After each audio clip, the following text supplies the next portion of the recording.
नमस्कार दोस्तों, स्वागत है आप सभी का एचपी एग्जाम फेयर्स में। आज मैं आपको रिक्रूटमेंट के बारे में बताने वाला हूं जो फॉरेस्ट डिपार्टमेंट में आ रखी है, पैरा कुक्स एंड पैरा हेल्पर्स की। मैं आपको बताऊंगा कि कितनी पोस्टें आ रखी है, क्या सैलरी आपको मिलने वाली है, दिन में कितने घंटे आपको काम करना है। और कई सारे स्टूडेंट तो मुझे मैसेज कर रहे हैं, सर ऑफलाइन अप्लाई होगा कि ऑनलाइन अप्लाई होगा। तो आज मैं आपके सारे डाउट्स क्लियर कर दूंगा। अगर आप इस भर्ती के लिए अप्लाई करने वाले हैं तो इस वीडियो को लास्ट तक जरूर देखना। चलिए बिना किसी देरी के आज की वीडियो को स्टार्ट करते हैं। आप देख सकते हैं जो ये नोटिफिकेशन है, ये फॉरेस्ट डिपार्टमेंट की तरफ से आ रखी है। इसमें हमें बता रखा है जो वैकेंसीज है वो कितनी आ रखी है। तो पैरा कुक्स की वैकेंसी देख लेते हैं। पैरा कुक्स की टोटल 499 वैकेंसीज है और पैरा हेल्पर्स की है 563 वैकेंसीज। तो टोटल आपके पास 1000 के अराउंड वैकेंसीज आ रखी है। पैरा कुक्स की उसमें 499 और पैरा हेल्पर्स की 563। जो पैरा कुक्स रहेंगे उनको जो मंथली सैलरी मिलने वाली है वो है 9,000 रुपये और पैरा हेल्पर्स को जो मंथली सैलरी मिलेगी वो है 5,500 रुपये। इसमें सैलरी कम है मगर जो आपके वर्किंग हावर्स है वो भी उन्होंने कम रखे हैं, यानी 6 घंटे से ज़्यादा ये आपसे जो जॉब है वो नहीं ले सकते, यानी वर्किंग हावर आपके 6 घंटे रहेंगे। हर दिन आपको 6 घंटे ही काम करना है। तो जो पैरा कुक्स होंगे उन्हें 9,000 मिलेंगे और पैरा हेल्पर्स को 5,500। चलिए आगे देख लेते हैं इसमें जो नोटिफिकेशन में हमें और क्या क्या चीज़ें बता रखी है। तो नोटिफिकेशन में लास्ट डेट बता रखी है कि 2 नवंबर 2022 तक आपको अप्लाई करना है। 2 नवंबर के बाद अगर आपका एप्लीकेशन आता है तो ये एक्सेप्ट नहीं करेंगे। 2 नवंबर या 2 नवंबर से पहले आपका जो एप्लीकेशन है इनके पास आ जाना चाहिए। और इसके लिए ऑनलाइन अप्लाई नहीं होगा, ऑनलाइन नहीं होगा, आप ऑफलाइन ही आपको अप्लाई करना होगा। या तो आप उन्हें पोस्ट कर दीजिए, जो भी आपका फॉरेस्ट ऑफिस होगा आपके सर्कल में, आप वहाँ पर पोस्ट कर दीजिए या डायरेक्टली जाके भी दे सकते हैं। मैं आपको सारे डॉक्यूमेंट्स बताऊंगा क्या क्या डॉक्यूमेंट्स आपको चाहिए। सबसे पहले हम पोस्टें देख लेते हैं। यहाँ पर देखिए हर एक डिस्ट्रिक्ट की पोस्टें बता रखी है, पैरा कुक और पैरा हेल्पर की कितनी है। लास्ट में हम ग्रैंड टोटल देख लेते हैं, टोटल कितनी पोस्ट है। तो देखिए यहाँ पर टोटल पोस्टें बता रखी है। जो पैरा कुक की है वो है 499 और पैरा हेल्पर की है 563। अब मैं आपको बताता हूँ यहाँ पर ऑफिस का नाम भी दे रखा है जो आपका फॉरेस्ट सर्कल का ऑफिस होगा। मान लीजिए आप मंडी में रहते हैं तो मंडी में आप मान लीजिए करसोग तहसील के हैं, तो करसोग तहसील में कितनी पोस्ट है। जो पैरा कुक है उसकी 15 पोस्ट है और पैरा हेल्पर की 18 पोस्ट है। तो अगर आप करसोग में रहते हैं तो आपका कंपटीशन इजी पोस्टों के लिए, आप ऐसा नहीं है कि मंडी वालों को कांगड़ा में जॉब करनी पड़ेगी या फिर लाहौल स्पीति भेज देंगे, ऐसा नहीं है। जिस तहसील में आप होंगे, मान लीजिए आप मंडी के रहने वाले हैं और तहसील आपकी करसोग है, तो आप करसोग में ही लगोगे। करसोग में इन्होंने पोस्टें बता दी, इसके बाहर आपको नहीं है कि करसोग वालों को जोगिंदरनगर भेज देंगे या फिर कहीं और भेज देंगे। तो हर एक जो तहसील है उसकी बता रखी है। जैसे कि आप जोगिंदरनगर में रहते हैं, मंडी के जोगिंदरनगर में आपके रहते हैं, तो आपके लिए 10 पोस्टें हैं पैरा कुक की और पैरा हेल्पर की 11। आपको इसी के लिए अप्लाई करना है। जो आपका एप्लीकेशन होगा, जो आपने पोस्ट करना है वो कहाँ करना है। मान लीजिए जोगिंदरनगर में रहते हैं तो ये पूरा एड्रेस इन्होंने दे रखा है। इस एड्रेस में आपको पोस्ट करना है जो आपका एप्लीकेशन फॉर्म होगा विथ आपके जो रिक्वायर्ड डॉक्यूमेंट्स होंगे। मान लीजिए आप सुंदरनगर में रहते हैं तो सुंदरनगर का ये एड्रेस बता रखा है, आपको इसमें पोस्ट करना है। और यहाँ पर आपकी पोस्टें बता रखी है कितनी, 23 पोस्ट है पैरा कुक की और 23 हेल्पर की। और इसमें आपका स्किल टेस्ट भी होगा, जो 2 नंबर का स्किल टेस्ट होने वाला है, यानी आपसे खाना बनाना या फिर जो उसमें हेल्प लगती है वो सब आपसे करवा सकते हैं, क्वेश्चन पूछ सकते हैं। तो स्किल टेस्ट भी आपका होने वाला है। तो ये कुछ रहेगा इसमें, पोस्टें मैंने ये रहेगी। और आपको मैंने बता दिया है कि एड्रेस क्या है। एड्रेस यहाँ देखिए, नेम एंड एड्रेस और डिविजनल ऑफिस, तो यहाँ बता रखे। आप अपनी जो तहसील होगी वहीं पर आपको अप्लाई करना है और वहीं आप नौकरी लगोगे, आपको कहीं बाहर नहीं वो भेजेंगे। और यहाँ पर एक चीज़ और लिखी थी कि जो आपका एप्लीकेशन फॉर्म होगा उसमें आपने अपना मोबाइल नंबर लिख देना है, क्योंकि अगर कोई भी प्रॉब्लम आएगी तो आपको सीधा कांटेक्ट कर देंगे मोबाइल नंबर के थ्रू। चलिए आगे देखते हैं हम। आगे हमें क्या बता रखा है इस नोटिफिकेशन में। तो इसमें एलिजिबिलिटी बता रखी है कि क्या क्या एलिजिबिलिटी होनी चाहिए आपकी इस फॉर्म को अप्लाई करने के लिए। तो सबसे पहले आप सिटीजन ऑफ इंडिया होने चाहिए, तो सिटीजन ऑफ इंडिया तो आप हो गई होगी। फिर बोनाफाइड हिमाचली, यानी आप हिमाचल के रहने वाले होने चाहिए, आपका घर जो है वो हिमाचल में होना चाहिए, तभी आपका बोनाफाइड सर्टिफिकेट बनता है, आपको पता है। तो बोनाफाइड सर्टिफिकेट आपने बना लेना तहसील ऑफिस से। फिर हैविंग साउंड माइंड, यानी आप मेंटली ठीक होने चाहिए, ऐसे नहीं कि थोड़े हिले हुए हो, तो मतलब मेंटली आप ठीक होने चाहिए तभी आप इसके लिए अप्लाई कर सकते हो। फिर आपकी जो फैमिली है उसमें कोई भी मेंबर गवर्नमेंट जॉब में नहीं होना चाहिए। मान लीजिए आपके फादर गवर्नमेंट जॉब में तो आप अप्लाई नहीं कर सकते, या फिर आपकी मदर गवर्नमेंट जॉब में तब भी आप अप्लाई नहीं कर सकते। तो आपकी जो फैमिली है उसमें कोई भी गवर्नमेंट जॉब में नहीं होना चाहिए तभी आप अप्लाई कर सकते हो। फिफ्थ लिखा है आपके ऊपर कोई भी क्रिमिनल केस नहीं होना चाहिए। तो जो आपको पुलिस थाना होगा उसमें आप पे कोई भी क्रिमिनल केस दर्ज नहीं होना चाहिए, क्योंकि उनके बाद डिटेल्स होती है जब आपका करेक्टर सर्टिफिकेट बनता है। तो आपके ऊपर कोई भी क्रिमिनल केस नहीं होना चाहिए। Medically fit to perform duty, तो मेडिकली भी आपका मेडिकल टेस्ट भी होगा। अगर ये बात सिलेक्शन हो जाएगी आपकी तो आपका मेडिकल एग्जाम भी वो लेंगे, यानी मेडिकली देखेंगे आप फिट हो कि आप परफॉर्म कर पाओगे ड्यूटी या नहीं। फिर है permanent resident of the concern forest circle, तो जिस फॉरेस्ट सर्कल में आप अप्लाई करोगे आप उसके परमानेंट रेजिडेंट होने चाहिए। जैसे मैंने आपको बताया, आप जोगिंदरनगर में रहते हो, अगर आपकी मंडी में जोगिंदरनगर तहसील है तो आप वहाँ पर आपका घर होना चाहिए तभी आप वहाँ अप्लाई कर सकते हो। ऐसा नहीं है कि करसोग में आपका घर है और जोगिंदरनगर में आप अप्लाई कर रहे हो। तो आप जिस तहसील में हो आपको उसी में अप्लाई करना है, आप दूसरी में नहीं कर सकते। तो ये एलिजिबिलिटी रहने वाली है। बाकी हम आगे देख लेते हैं एजुकेशन क्वालिफिकेशन। एजुकेशन क्वालिफिकेशन हमें दे रखी है पैरा कुक की। तो पैरा कुक में आपको मैट्रिकुलेशन चाहिए, यानी आप 10th पास होना चाहिए। अगर आप 10th पास हैं और साथ में आपके पास 6 महीने का डिप्लोमा है फूड क्राफ्ट इंस्टीट्यूट से, तो आप अप्लाई कर सकते हो। अगर मान लीजिए 6 महीने का डिप्लोमा नहीं है फूड क्राफ्ट इंस्टीट्यूट से, तो आप 5 साल का एक्सपीरियंस भी दिखा सकते हो अप्लाई करने के लिए। 5 साल का एक्सपीरियंस होना चाहिए आपके पास कुकिंग की फील्ड में, किसी भी पब्लिक या प्राइवेट इंस्टीट्यूट से।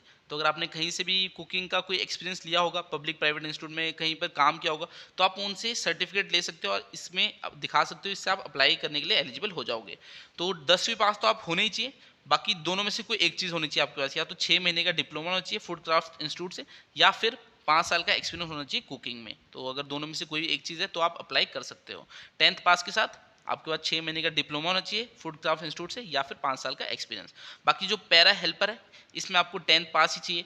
अगर आप 10th पास हैं तो आप अप्लाई कर सकते हैं, कोई भी एक्स्ट्रा क्वालिफिकेशन नहीं चाहिए। तो 10वीं पास अगर आप हैं तो आप पैरा हेल्पर के लिए अप्लाई कर सकते हैं, मगर पैरा कुक में ऐसा नहीं है, 10वीं पास के साथ आपको एक्स्ट्रा क्वालिफिकेशन भी चाहिए। बाकी हम देख लेते हैं एज क्राइटेरिया। 18 से 45 साल का अगर कोई भी कैंडिडेट है तो इसके लिए अप्लाई कर सकता है। जो इसमें एज लिमिट है वो है 18 टू 45। अब हम आगे देख लेते हैं। इसमें एप्लीकेशन बता रखे, एप्लीकेशन कैसे आना चाहिए। जो इसमें एक एप्लीकेशन फॉर्म दे रखा है लास्ट में, जो ये नोटिफिकेशन रहेगी मैं डिस्क्रिप्शन में डाल दूंगा, आप डिस्क्रिप्शन से चेक कर लेना। वहाँ पर लास्ट में नोटिफिकेशन दी होगी, तो उसमें आपको अपना नाम लिखना है, डिविजनल फॉरेस्ट ऑफिस लिखना है, अपनी थोड़ी डिटेल्स बतानी है, और साथ में अपने जो क्वालिफिकेशन होगी वो लगानी होगी। यहाँ पर देखिए लिस्ट ऑफ डॉक्यूमेंट, ये लिस्ट ऑफ डॉक्यूमेंट उसके साथ अटैच करने हैं। तो एप्लीकेशन फॉर्म इसी नोटिफिकेशन के लास्ट में वो आपको डिस्क्रिप्शन में मिल जाएगा। तो उसमें आपको क्या क्या लगाना है इन्होंने बता रखा है। The candidate will have to apply on format prescribed, तो वो फॉर्मेट आपको लास्ट में मिल जाएगा इस पीडीएफ के, along with self attested photocopy of certificate. तो ये जो आपके सर्टिफिकेट रहेंगे इसमें आपको सेल्फ अटेस्ट करना है, यानी खुद के साइन ही मारने बस, तो उसकी को सेल्फ अटेस्ट बोलते हैं। और जो आपका कंसर्न डिविजनल फॉरेस्ट ऑफिस होगा वहाँ पर देने। तो मैंने आपको ऊपर जो नोटिफिकेशन थी वहाँ बताए थे कि अगर आप जोगिंदर नगर के हो तो उसका एड्रेस दे रखा है जो आपका कंसर्न डिविजनल फॉरेस्ट ऑफिस है। अगर आप चिचोट के हो, मान लीजिए करसोग के हो, तो आपके सबके वहाँ पर एड्रेस दिए हुए हैं, तो आपको उसी एड्रेस में पोस्ट करना है। और आगे इसमें लिख रहे हैं who will complete all the, बाकी ये खुद ही करेंगे जो इन्होंने करना है। आपको डॉक्यूमेंट देख लीजिए, एप्लीकेशन फॉर्म तो इसमें दिया हुआ है। डॉक्यूमेंट क्या क्या चाहिए आपको, इसमें आपको आधार कार्ड चाहिए, आधार कार्ड आपके पास होगा उसकी फोटोकॉपी करना, वो लगानी है आपने। अब आपको सर्टिफिकेट ऑफ एज प्रूफ चाहिए। तो सर्टिफिकेट ऑफ एज प्रूफ क्या होता है, या तो आप 10वीं का जो आपका डॉक्यूमेंट, जो आपका सर्टिफिकेट होगा उसकी फोटोकॉपी दे देना। 10वीं का चलता है जो आपका सर्टिफिकेट होता है, तो 10वीं का दे देना एज प्रूफ के लिए, वो चल पड़ता है। आधार कार्ड देना है आपने। फिर आपके पास certificate of Himachali bonafide, Himachali bonafide जो सर्टिफिकेट होगा वो आपको तहसील ऑफिस से मिलता है, तो वो होना चाहिए आपके पास। और एक सर्टिफिकेट आपके पास ये होना चाहिए कि आपकी फैमिली से कोई भी गवर्नमेंट जॉब में नहीं है, तो ये भी आपको अपने तहसील ऑफिस से मिल जाएगा कि आपके गवर्नमेंट जॉब में कोई भी नहीं है आपके परिवार से। तो ये वाला सर्टिफिकेट भी आपको लेना है और उसमें लगा के आपको देना है। फिर बोल रखा है क्लास 10 का, जो आपका क्लास 10 का सर्टिफिकेट होगा वो देना है आपको। 6 महीने का आपको अपना जो डिप्लोमा होगा फूड क्राफ्ट इंस्टीट्यूट से, या फिर 5 साल का एक्सपीरियंस का जो सर्टिफिकेट होगा वो देना है। तो अगर आप पैरा कुक के लिए अप्लाई कर रहे हो तो ये वाला आपके लिए ज़रूरी है, आपको ये देना होगा तभी आप एलिजिबल होगे। बाकी पैरा हेल्पर अगर आप उसके लिए अप्लाई कर रहे हो तो आपको ये देने की ज़रूरत नहीं है। आपके लिए ये जो लाइन है ये इंपॉर्टेंट नहीं है, यानी आपका कोई भी डिप्लोमा नहीं होगा तब भी चलेगा, बट पैरा कुक वालों को ये जो सर्टिफिकेट है ये देना ही पड़ेगा। बाकी बीपीएल वाला है, अगर आपके बीपीएल सर्टिफिकेट है तो आप दे सकते हो, क्योंकि इसका 1 नंबर लगने वाला है आपको। तो बीपीएल का सर्टिफिकेट होगा तो दे देना, नहीं होगा तो रहने देना। इसका मगर 1 नंबर लगेगा आपको। मैं आपको सिलेक्शन प्रोसेस बताऊंगा कि सिलेक्शन कैसे होगी। बाकी एक्सपीरियंस सर्टिफिकेट, अगर आपके पास कोई भी एक्सपीरियंस का सर्टिफिकेट होगा तो वो भी आप लगा के इसमें दे सकते हैं, क्योंकि इसके भी नंबर मिलने वाले हैं। अब मैं आपको बताता हूँ सिलेक्शन ये आपकी करेंगे कैसे। तो सिलेक्शन कैसे होगी, टोटल आपके 10 नंबर है, इसी 10 ही नंबर में आपकी सिलेक्शन होने वाली है। 5 नंबर कैसे मिलेंगे आपको, 10th के नंबर पे मिलेंगे। मान लीजिए आपके 10th में 50% नंबर आए थे, तो आपको कितने नंबर देंगे, 2.5 देंगे 5 में से। तो ये 5 नंबर है। अगर आपके 10वीं में 50% नंबर है तो आपको 2.5 मिल जाएंगे। जितने आपके परसेंटेज होगी उसके हिसाब से मिलेंगे। तो टोटल 5 नंबर इसमें आपको मैक्सिमम मिलेंगे। फिर है बीपीएल फैमिली। अब मैंने आपको बोला था बीपीएल वाला सर्टिफिकेट होगा तो लगा देना, नहीं होगा तो चल पड़ेगा, मगर इसका 1 नंबर है, अगर आपने लगा दिया तो आपको 1 नंबर मिल जाएगा इसमें।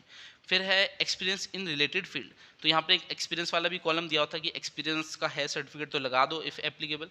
तो एक्सपीरियंस का अगर आपके पास होगा कोई भी सर्टिफिकेट फील्ड से रिलेटेड तो आपको 2 नंबर मिल जाएंगे। और फिर एक है आपका स्किल टेस्ट, वो आपको बुलाएंगे वहाँ पर, आपका स्किल टेस्ट लेंगे, आपसे कुकिंग करा सकते हैं, क्वेश्चन पूछ सकते हैं, तो 2 नंबर उसके मिलने वाले हैं आपको। तो टोटल 10 नंबर रहेंगे। इसमें 10 नंबर में जिसके सबसे ज़्यादा नंबर होंगे वो सिलेक्ट हो जाएगा, अपने कंसर्न्ड डिविजनल फॉरेस्ट ऑफिस होगा वहाँ पर। ऐसे नहीं कहीं और लगाएंगे, आपको अपने ही जो एरिया होगा वहीं पर लगाएंगे। तो ये होगा। उसके बाद आपका मेडिकल टेस्ट होगा। अब यहाँ पर ड्यूटीज़ बता रखी है आपको क्या क्या काम करने पड़ेंगे, तो काम देख लीजिए। To service meals to the guest at the designated hall in hygienic condition. तो जो भी गेस्ट आएंगे, जो आपकी नौकरी होगी वो कहाँ होगी, वो रेस्ट हाउस होते हैं, फॉरेस्ट ऑफिस के जो रेस्ट हाउस होते हैं इनके फॉरेस्ट गार्ड वालों के, तो वहाँ पर आपकी ड्यूटी होगी। जहाँ पर लिख रखा है देखिए फॉरेस्ट रेस्ट हाउस, तो यहाँ पर आपकी ड्यूटी होगी। यहाँ पर कोई भी आएगा गेस्ट तो उसको आपको खाना देना होगा, जो आपका किचन होगा, आपके बर्तन होंगे उनकी साफ़ सफाई मेंटेनेंस वो सब होगा।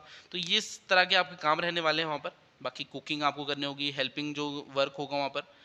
आगे हम देख लेते हैं, आगे इसमें बता रखी है सैलरी, तो सैलरी मैंने आपको बता दी है। जो पैरा कुक है उसकी 9,500 सैलरी है और पैरा हेल्पर की 5,500 सैलरी है। वर्किंग हॉर्स यानी आपसे दिन में 6 घंटे काम ये लेंगे, 6 घंटे से ज़्यादा नहीं, 6 घंटे का ही आपका काम रहने वाला है दिन का। तो 6 घंटे का आपका काम रहेगा इसमें। बाकी यही सब चीज़ें इसमें आपको बता रखा है। आपको गेजेटेड हॉलीडेज़ नहीं मिलेंगे। यहाँ पे keeping in view the nature of work the para cook helper should attend the duties on all days including gazetted holidays. तो आपकी जो दिवाली होगी, होली होगी, उस दिन भी आपको काम इसमें करना पड़ेगा, मगर 6 घंटे का ही आपसे वर्क ये ले सकते हैं। आगे तो कुछ इंपॉर्टेंट है नहीं, तो मैं आपको एप्लीकेशन फॉर्म दिखा देता हूँ। ये देखिए एप्लीकेशन फॉर्म है, ये आपको डिस्क्रिप्शन में मिल जाएगा। इसमें आपने अपना जो सर्कल का नाम है वो लिखना है। जो ऊपर वैकेंसीज बताई थी वहाँ पर सर्कल के नाम दे रखे हैं डिविजनल फॉरेस्ट ऑफिस की, वो आपको यहाँ लिखना है। कौन सी पोस्ट के लिए आप अप्लाई कर रहे हो बस टिक लगा देना। मान लीजिए आप पैरा हेल्पर के लिए अप्लाई करो तो टिक मार दो यहाँ पर, बस इतना करना है। अपना नाम लिखना है यहाँ पर, आपको पासपोर्ट साइज़ फ़ोटो लगानी है, फादर नाम जो आपके फादर हैं उनका नाम लिखना है, या फिर आपको डेट ऑफ बर्थ लिखनी है, अपना परमानेंट एड्रेस लिखना है। अगर कोई और एड्रेस तो वो भी लिख देना। फिर आपका forest home circle of the applicant, तो आपका जो फॉरेस्ट सर्कल है उसका नाम लिखना है। तो ये सब चीज़ें लिखनी है, मोबाइल नंबर लिखना है, अपना साइन करना है। और हिंदी में भी दे रखा है, आप इंग्लिश में अगर कंफर्टेबल है तो इंग्लिश में अप्लाई करना, अगर हिंदी में लिखना चाहो तो हिंदी में भी लिख के दे सकते हो। तो जो भी आपके डॉक्यूमेंट्स होंगे मैंने ऊपर आपको बताया वो सारे इसमें लगाना, पोस्ट कर देना उनको। जो उनका एड्रेस है वो यहाँ पर लिख रखे, मान लीजिए आपको दिखा देता हूँ एक बार फिर से। यहाँ पर जो एड्रेस लिखिए, मान लीजिए आप करसोग में रहते हैं मंडी के, तो ये रहा आपका एड्रेस, ठीक है, करसोग का एड्रेस ये रहा। अगर आप मान लीजिए सुंदरनगर में रहते हैं तो ये रहा आपका एड्रेस। इसमें आप पोस्ट भी कर सकते हैं या फिर डायरेक्टली जाके भी उन्हें दे सकते हैं। तो यही कुछ नोटिफिकेशन रहने वाली है अगर आप फॉरेस्ट डिपार्टमेंट में अप्लाई करना चाहते हैं पैरा कुक और पैरा हेल्पर के लिए। तो ये सब आपकी कुछ नोटिफिकेशन है। 2 नवंबर आपकी लास्ट डेट है, आप अप्लाई कर सकते हैं। बाकी कुछ डाउट होगा तो कमेंट सेक्शन में कमेंट कर देना, मैं वहाँ पर आपका कोशिश करूँगा आपके सारे डाउट क्लियर कर दूँ। आज की वीडियो में इतने रहते हैं, मैं आपसे अगली क्लास में मिलूंगा, तब तक के लिए शब्बा खैर, थैंक यू।